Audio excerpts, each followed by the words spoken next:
Well, thank you very much. I'm delighted to be here at the Asia Society. I'm also delighted that so many of you have showed up on this nice summer evening where you could be at home barbecuing or having a good time and not listening to me. Anyway, I want to jump into right into my short, it's not that short, into my introduction, but I hope to give you a bit of a frame. Basically, when you say North Korea, almost everybody immediately thinks of nuclear weapons, the young leader Kim Jong-un with his, let me say, unique hairstyle, and starving children. Forgotten are the 24 million ordinary people that happen to live there and are struggling to get by day. My first trip was actually in spring 1995, and as you heard already, I'm going in and out there very often. And I must admit, though sometimes considered as being anything between crazy and mad, I still visit North Korea about 3 times a year to follow up on humanitarian projects, do some consulting work, or accompany tour groups. I left North Korea in October 2011. At that time, it was still Kim Jong-il in power. And after that, I spent 2 years at Stanford University.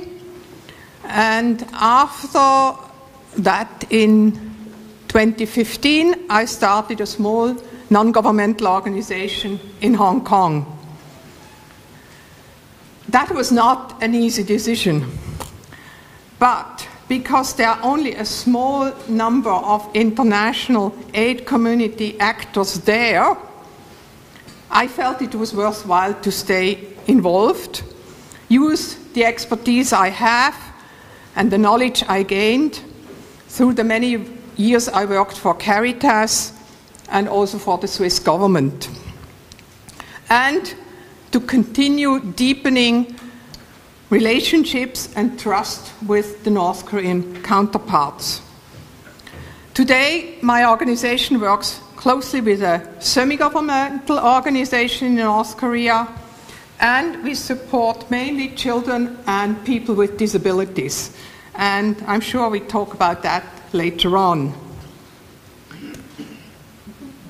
Okay. It reminds me almost of Pyongyang when we had that all the time.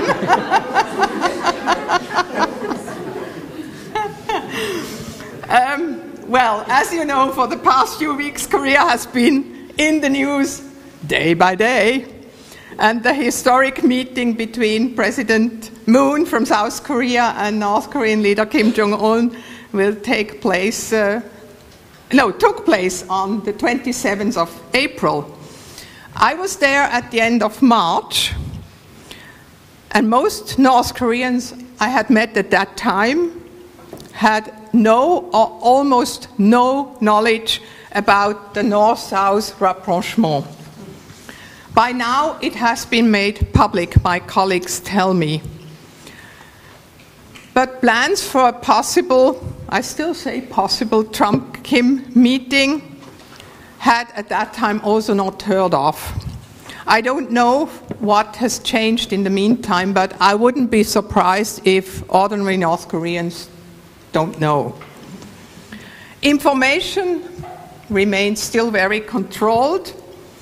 Internet access is for a few privileged people only, but nevertheless the flow of information has improved. The border to China has become much more porous, and especially residents in the border area are learning much more in terms of what's happening in China and also in South Korea. And then another impact has the people that can travel abroad. North Koreans who can travel abroad, they all come back with new impressions.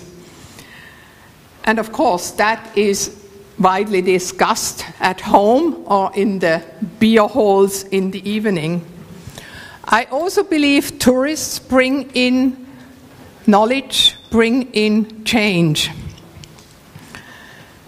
And then there is television, but of course it's North Korean television, but every Sunday evening they have 45 minutes what the North Koreans call international news. It's a bit of cut and paste.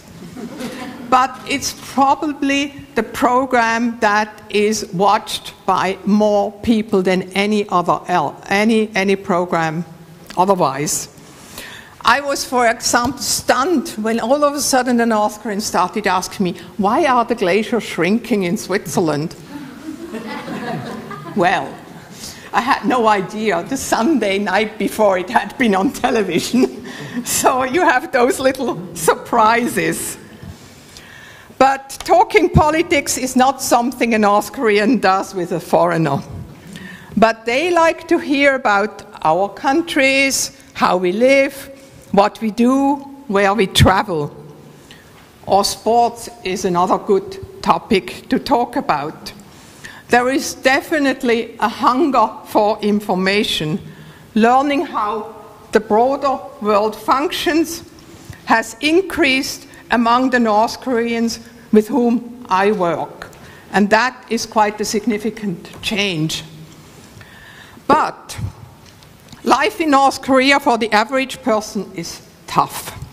The main occupation is to make ends meet and to work hard. Everybody belongs to some sort of a work unit at schools, in factories, on cooperative farms, within the government or the military. And during the time that system was functioning fully, the work unit of the male household head was responsible for providing an apartment or a house, for food, clothing, access to health services for his employees. This is changing, but without the work unit, benefits for families shrink. The work unit also decides if a person is allowed to travel, jobs are assigned, and changing is almost impossible. Of the labor force, about 30% are working in the agricultural sector. And all farms were privatized, that had been privatized, were collectivized in 1958 already. And by now we have about 3,000 cooperative farms, and they are responsible to produce the staple food. And that is rice, maize, barley, now also potatoes and soya beans. These farms have anything between 1,000 and 3,000 inhabitants, and there is a village structure in place. They have nurseries, kindergarten, schools, clinics, shops, cinemas, and now also small agro-processing units. And very importantly, farmers have a small garden where they can plant whatever they want and keep, sell or barter the harvest. And this small plot makes a huge difference in people's lives. Workers are wage earners. They work for the state or in collective enterprises, and that's about 60% of the workforce. They live mostly in apartments rather than houses, and therefore have no access to land, and that makes life much harder. And sometimes you hear chickens on balconies, and I remember when we had a very high-level visitors, and it was just denied that they were keeping pigs on the balcony. We walked past the balcony, and it went, and of course we burst out into laughter. Work is hard, 8 days a week, 8 hours, 5 days a week, 4 hours, 8 hours a day. Saturday I consider work too, because they have to do community service and attend political education. Sunday is, however, family day. So basically you have these two main groups in the society, and then officials and soldiers. Pyongyang is the capital, is the political, economic, and cultural heart of the country. And the capital is also the city of monumental architecture and strong political symbolism, hosting many of the country's flagship projects. But let me also say Pyongyang had to be rebuilt after the war. There was nothing left, the Korean War, that is. So the city is actually quite nice. It has open space, it has parks and wide boulevards, but very few traditional style housing are left. Another question you may know from the press, are those streets really always so empty? Well, let me say yes and no. Journalists have the ability to always go on a Sunday to take photos of the streets, because on Sunday cars are not allowed to drive. But traffic is, of course, not what we have in Beijing or Bangkok. Thank God. But it is much more than what was there some years ago. And in Pyongyang alone, we have 5 taxi companies competing with each other. That means people can take taxis. We also have a lot of new buildings in Pyongyang. Visitors are usually very surprised to find really, really tall buildings. The tallest one has 72 floors.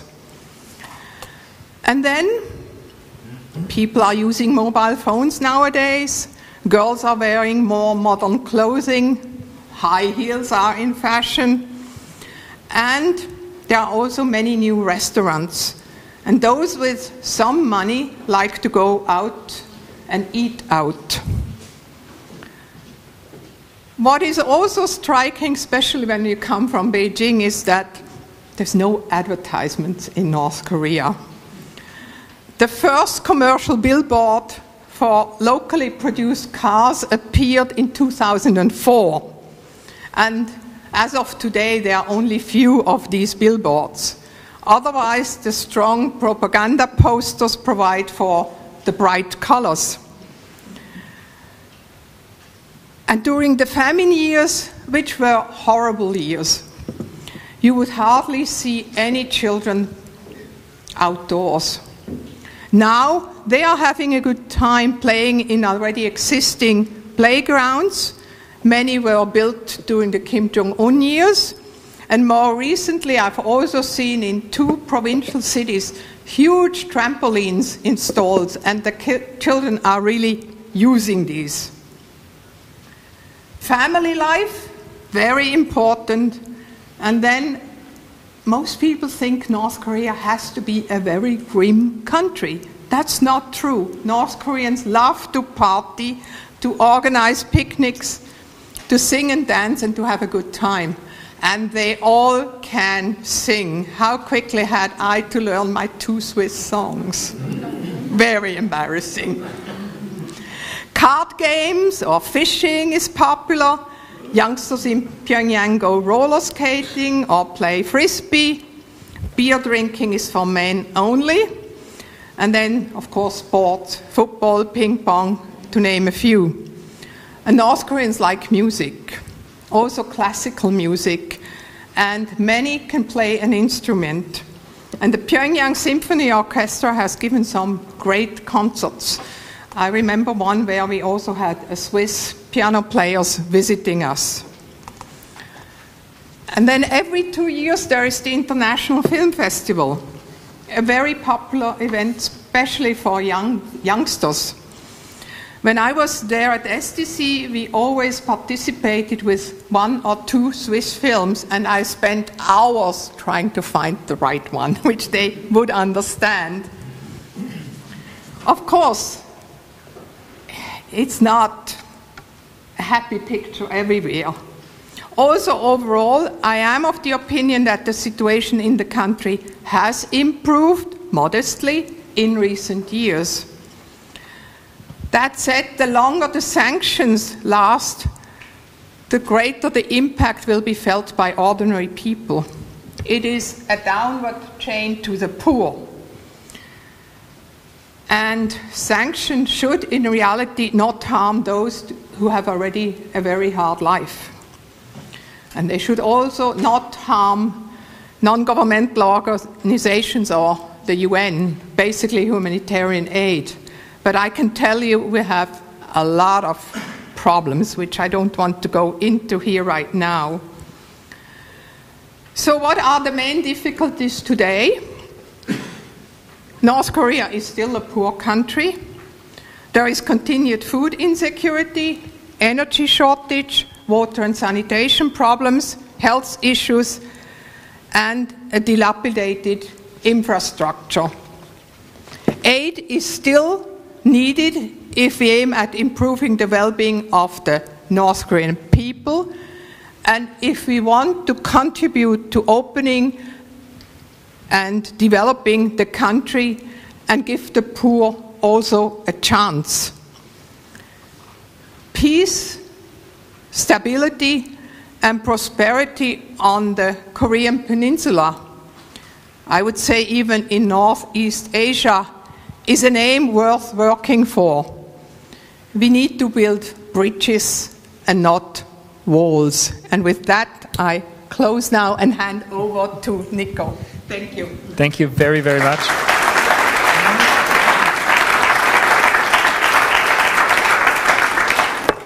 I mean, you've basically answered all my questions, so...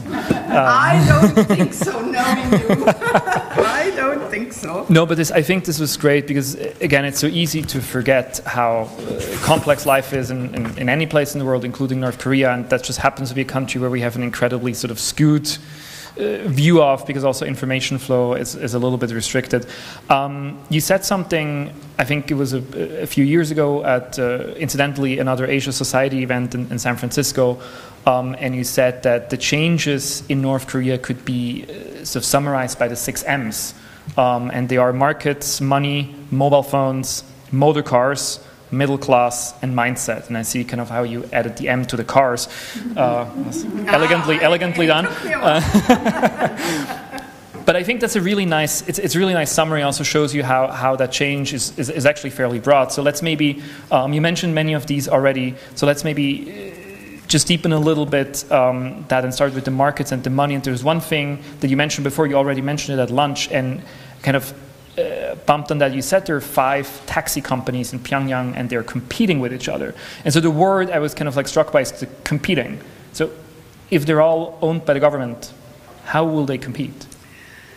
There are different government bodies owning the taxi companies. So it's government, plus there is sometimes also certain private investment in that. Some cars are leased from China, so they have to pay back China for the leasing fee. So there is competition, and that's something we didn't have in 1995 when I started going there. In those days, basically everybody also wanted to be the same, be from behavior, but also dress code, everything. It was, you know, a big similarity across board. That's gone now. So in a way, the society has become much more individualistic as well, as a result maybe of this somewhat limited marketization. I would say the family still plays a very important role. And it's not just the family, it's the whole clan. So that's very, you know, Asian and Confucian societies. So that's still there.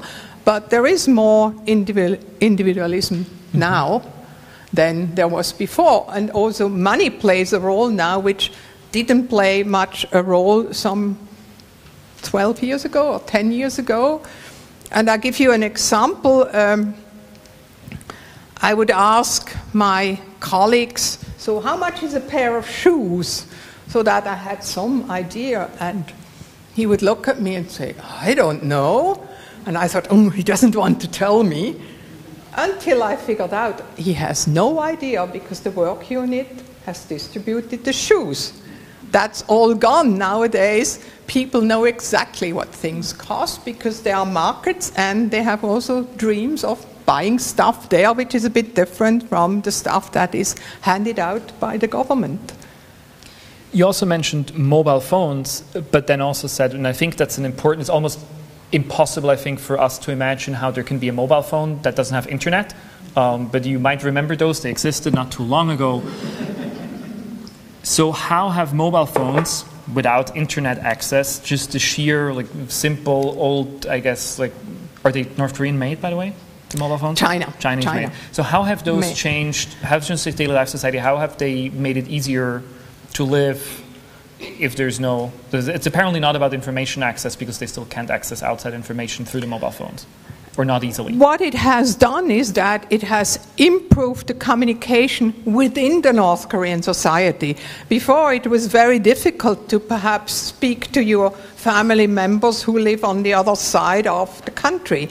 Now they can use a mobile phone. Letter writing seems a bit like here, totally forgotten. So it's really, mobile phone is the way to communicate. They cannot phone abroad, but as one of my colleagues said to me, I don't have anybody abroad, who would I phone? You know, we need to look at it from that perspective too. But it does make a huge difference. So basically there are two mobile phone systems. For us foreigners, we can rent the phone and a SIM card, or we can just get a SIM card, but I'm always scared of bugs, so I rent both, the phone and the SIM card. And then I can phone abroad, people can phone me back, and I can phone other foreigners in the country. And I once couldn't help it, I phoned my colleague in Washington. He nearly fell off his chair. So you always have surprises in North Korea. From what you tell us, it seems that, although that's probably changing a little bit now, but it seems that it's still, in an economic sense, a somewhat, if not egalitarian, then kind of like equal society. Everybody has like a job that they're being allocated. I'm sure there's differences in income, but I'm assuming compared, for example, to China, where those differences become huge, it's still somewhat limited. Is that still the case, or is there a small elite somewhere that has a lot more money and also a lot more abilities to work with that money? I wouldn't say it's an elite. It's a small middle class who has made some money. Also right now, because of the sanctions, that is unfortunately falling apart. Because what happens very often, of a couple, one works for the government, which means you have a roof over your head, and the other one does some business. And that's how they can make some money. And then doing some business can mean opening a restaurant, for example, or trading with some stuff imported from China. It can also mean transporting goods from A to B with a little hand cart. I mean, there are many, many ways. But as an example, when I was at SDC, we had the Pyongyang Business School, which usually surprises people that there's something like a Pyongyang Business School. We had to stop it because our parliament didn't agree to development cooperation, so we had to go back to humanitarian aid, so the business school has fallen wayside. But anyway, that was a business school where we would train 35 middle managers for a period of 1 year, and every month we had a 4-day intensive workshop with lecturers flown in from the Hong Kong Management Association. And it was highly appreciated. And once I was somewhere in Pyongyang, a car stopped, a gentleman jumped out of the car and thanked me profoundly for what I had done, and I had absolutely no idea. And at the end he said, my wife attended the business school and she has now a restaurant. Why don't you go there tomorrow evening? Did you?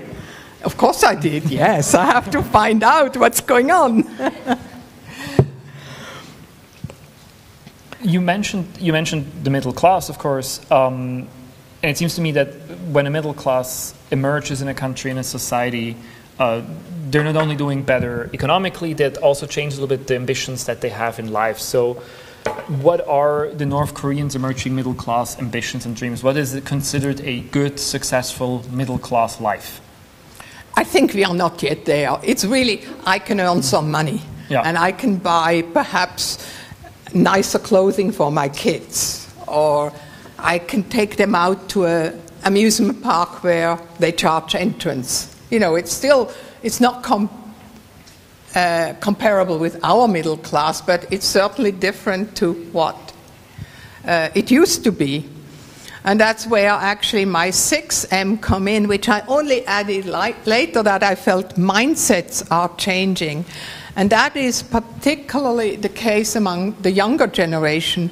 Those who grew up or were born during the famine years and now are young adults or teenagers, they are no longer used that government is providing everything. For them, it's the most natural thing. We have to make ends meet. So they have a much more entrepreneurial spirit. And that's what I mean by mindsets changing. But it would seem to me, if there is a younger generation that has a more entrepreneurial mindset, that wants to build their own lives, careers, etc., wouldn't that eventually mean that that their attitude towards their government would change? Because it's not seen anymore as the provider of everything and the controlling entity of its entire life. So would there not have to be at some point more skepticism also towards that government? I think right now government is still the enabler, you know. Kim Jong-un has definitely given them a bit more freedom to do things. Especially marketization has improved a lot or has grown. So that's the situation right now. The rest, again, I think it's tea leaf reading.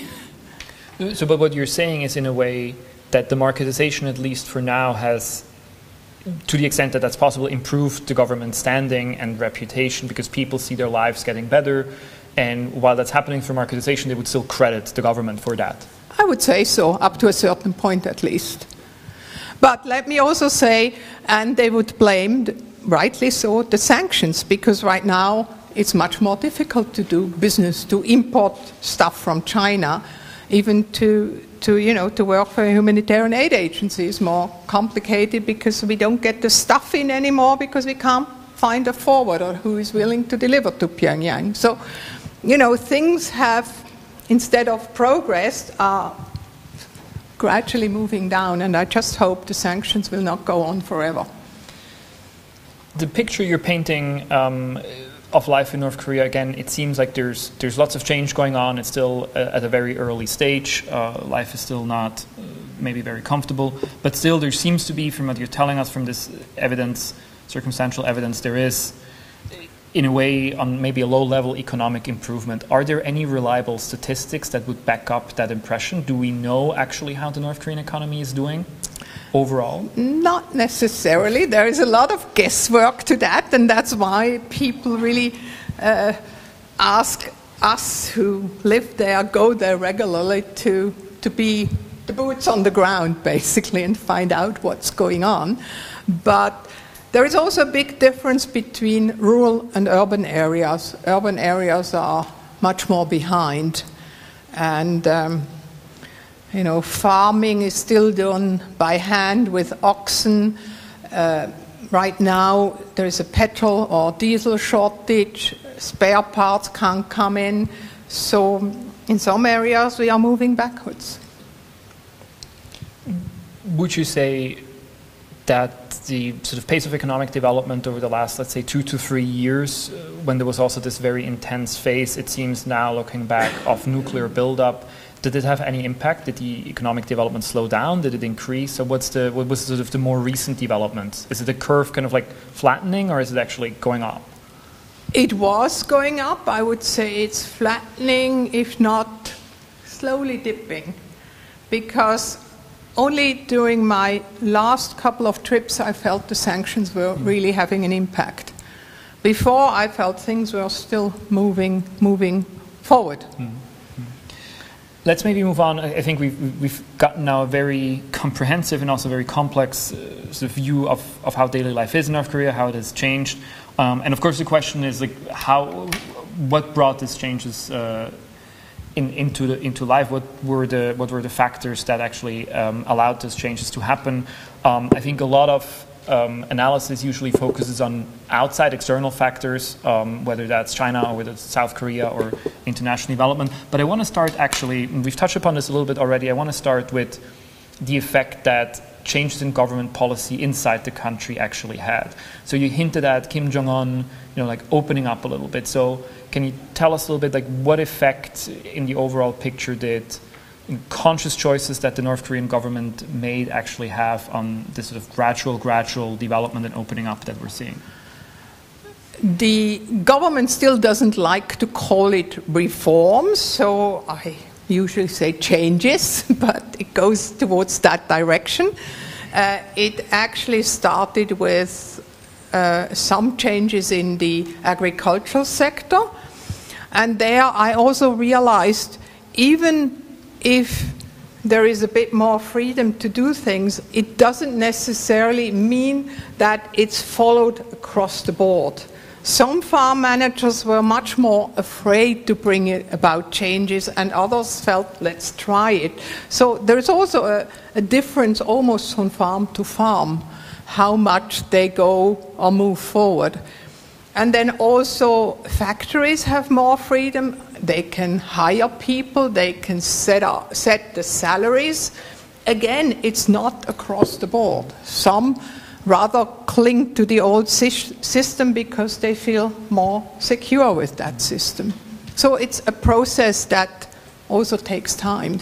And are those reforms that the government doesn't like to call reforms, are they doing them or have they done them because out of sheer necessity, because otherwise they would have had to face a lot of human suffering? Or is there another reason why all of a sudden, or maybe not all of a sudden, but why we had those changes happening when before, for a very long time, the country and its population did very, very badly, and it seemed that did not incentivize the government to do anything? There are many reasons, I would say, and one is also that government has figured out if they give the people incentives, the work attitude is different. They probably learned it at Pyongyang Business School. Wishful thinking. But that's a reality, and I think that's one thing which started to sink in, and then it was necessity too, because the state could no longer provide for everything. So let the people find their own way, and that's what happened. And so gradually the tolerance level of these private activities, or semi-private, sometimes they're organized in some sort of collectivism still, or cooperatives. Government has simply turned a blind eye to that and let them do it. And so those with more courage do more than others who are still quite afraid to do so. You mentioned, I think, very difficult circumstances under which international aid, development aid, humanitarian aid is happening in the country. What was the effect, or still is the effect, of that international aid in the development of the country? You mentioned, I think, before the potatoes. You told me earlier that apparently there was a Swiss program that tried to teach North Koreans how to grow potatoes, because we're good at that. So what is the role of international aid in the development of the country? Well, the sad story is that because of the political situation, North Korea does not get development cooperation. So we are back to humanitarian aid, where in development cooperation you look more at long-term issues. You try to solve the problem, where with humanitarian aid it's more putting a plaster onto the wound.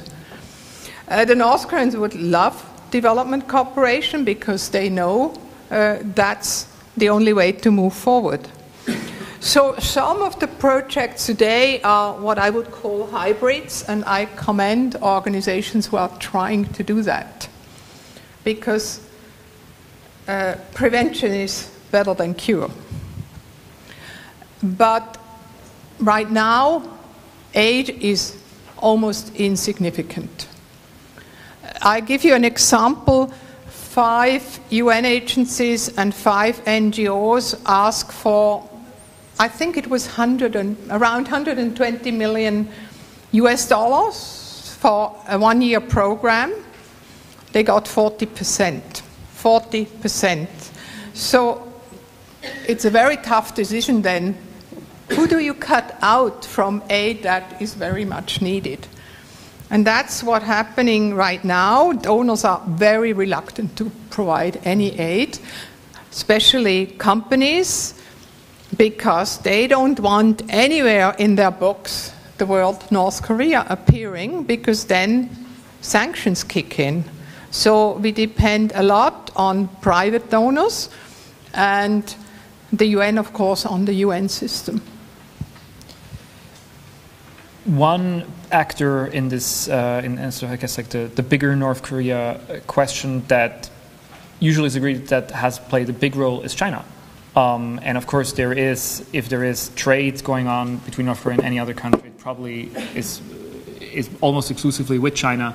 Now, there's an argument that what has happened on the North Korea-China border has mostly made a very small part of the North Korean elite, the North Korean 1%. John Park, who was here last week, calls them North Korea Incorporated, very, very rich, because they were able to circumvent or evade sanctions or even sort of leverage the sanctions to their goals. So has this somewhat gradual opening of China, which I think in recent years has been reduced again, has it had an overall positive effect on North Korea, or maybe even a negative effect? So is it good that there is trade with China to the extent that it exists, or is it even maybe problematic because it just leads to a lot of inequality and corruption? I would go, it's a good thing, because you can't exist in isolation, and that's what we are trying to do, to put North Korea back into the box so that they don't develop, that they stay poor. So trade with anybody, I think, is a good thing if you do it properly. Are they doing it properly with China? I think the North Koreans also look at South Korea, and chaebols is some model which they have seen in South Korea too. And if you know the few companies that are in power of South Korea, North Korea is probably not much different, only that they are government companies and not private, semi-private companies in South Korea. And China has never provided much aid, just little drops. It has always been a business. Sometimes barter trade, because North Korea has some very precious raw materials from rare earth, the most precious one, and many, many others. So North Korea is interesting for China, Japan, South Korea, Russia, the surrounding countries, basically. The problem is, right now, because of the dilapidated infrastructure, they cannot exploit their raw materials. But that will come, I'm very sure. How would that work? So if it comes, and let's assume sanctions are still in place, how can they actually exploit that? Not as long as sanctions are in place, but I think I was in South Korea end of March, early April. They are waiting for the sanctions to be relaxed, because they also would very much like to revitalize the Kaesong Industrial Park, where there were over 50,000 workers, North Korean workers, for about, I think, 200 small and medium-scale South Korean companies. And South Korea would send the managers, and North Korea would provide the workers. So that's for South Korea very interesting, because the labor force is not as expensive as it is in South Korea or China. Let's maybe talk a little bit about South Korea. I guess the North-South relations on the Korean Peninsula would be a topic for an entire event in itself, and we should probably do that at some point. But maybe here just for a few minutes, how do you think right now, you spend a lot of time in both countries, how do the people in both countries view each other? There's obviously a lot of shared history, there's a lot of pain, but there's also right now surprisingly little contact. So do they know anything about each other? What are their attitudes towards each other right now? I think the summit between President Moon and Kim Jong-un has helped quite a lot to present Kim Jong-un in a different picture, because I think he did quite well at the summit in the DMZ. But overall, I would say there is a huge generation gap in South Korea. The older generation has mixed feelings. Some would very much like to see unifications. Others say, I still own land up there and I get that back. So you have that too, which doesn't really signal a very peaceful unification if you go and want your land back.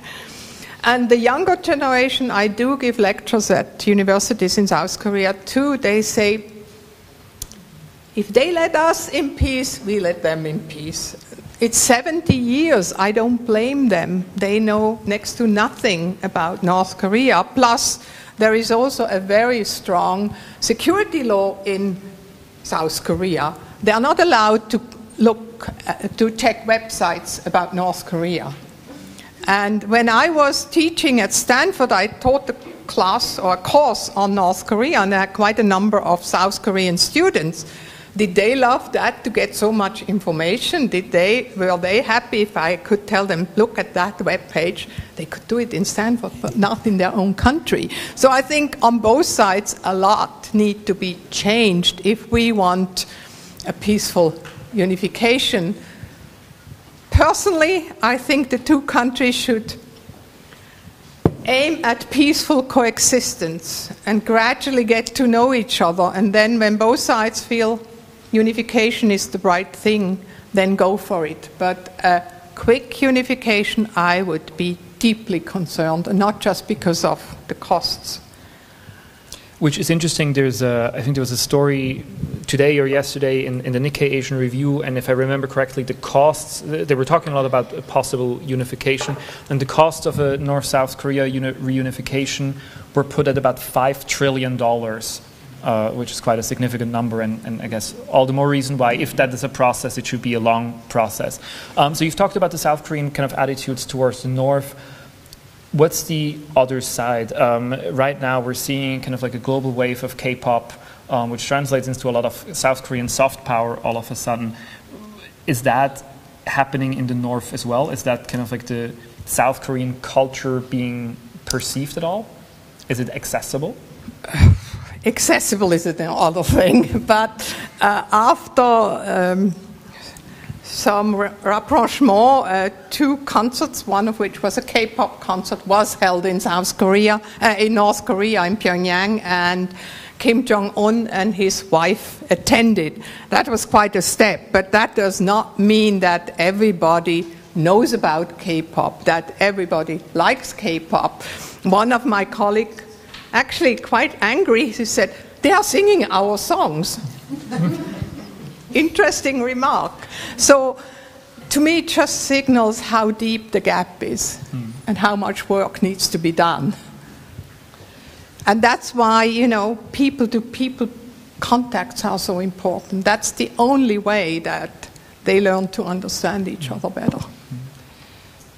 We've come, over the course of this conversation, I think we stumbled upon one topic many, many times, which are the sanctions that are still in place against North Korea. And I kind of take it from your remarks that you feel that, first of all, they very obviously have not helped the country. They did not maybe achieve their goals. They were bad for the population. So would you overall say that the sanctions have failed or are failing? I would say I'm not totally against sanctions if they are targeted sanctions, but we have gone way beyond that. To me, it feels like when diplomacy fails, we slap on new sanctions, and I soon cannot think of what else could be sanctions. Also, Trump said if the summit fails, he has 100 sanctions in his drawer. So they haven't achieved what they were intended to achieve. North Korea has not stopped their nuclear and missile program. They wanted to achieve a level. They decided where it had to be, and we felt that was the signal we got towards the end of last year, that they had reached the level. And that's one of the reasons why I think they now feel we are strong enough to negotiate. But it's not the only reason. I think the other reason, the military threats from the US also had an impact, and as I said earlier on, that the sanctions gradually start to bite. So it's a combination of these three things why I think they are willing to talk. But signals to talk, Kim Jong-un has given not just in last year's New Year's address, already in the previous one. Let's maybe, sort of as we slowly come towards an end of this part of the conversation, talk about Switzerland's relationship also with the North, which I think has been around for a long time, and you've been very deeply involved in that process. You've talked a little bit about it before. Talk to us maybe a little bit how that works. So how does a country like Switzerland, this non-threatening, small, neutral, rich country, navigate the minefield, the diplomatic minefield that are relationships with North Korea? And at least it seems to me from the outside that we probably have done a quite okay job as a country of providing, to the extent that was possible, support and aid and development to the country. How does Switzerland do that? First of all, Switzerland established diplomatic relations with any country that wants diplomatic relations, and we have done that more than 40 years ago. And over the years, I think relationships were built and trust was established. And as you just mentioned, we are a small country, we don't have strategic interests, we are not in the European Union, we are not in NATO. This all plays a role in the relationship. And of course, our aid has always been very much appreciated. In fact, when North Korea reached out for aid in 1995 after the terrible floods, they approached the United Nations and Switzerland to come and assess the damages. So that was also a sign of trust vis-à-vis Switzerland. Of course, negotiations with North Korea are never easy, and you have to be tough. That's important. It's not always nice. You have to be tough. You reach more that way, otherwise you are easily taken for a ride. Speaking of negotiations with North Korea, I think we've managed to go almost 1 hour without really mentioning the Singapore summit that's coming up on Tuesday, so that time ends now. And before we move to audience Q&A, I'd love to hear maybe a few words about that summit. You mentioned earlier today when we spoke that not too long ago, last year, sort of, like the threat of escalation and even military conflict was actually very, very high. And it seems that in a surprisingly short period of time, regardless of what the summit brings, we've kind of moved away from that, and everybody seems to feel a little bit calmer now. So if you look towards next Tuesday, what are your expectations? What can we realistically expect to come out of the summit? What would be what's the minimum viable summit outcome? Oh dear. I know it's tea leaf reading, but that's what we do professionally here. Right. I see basically 4 scenarios. One is success. Kim Jong-un decides to give up the nuclear program in order to secure North Korea's economic future and the support of the US for his continued rule of North Korea.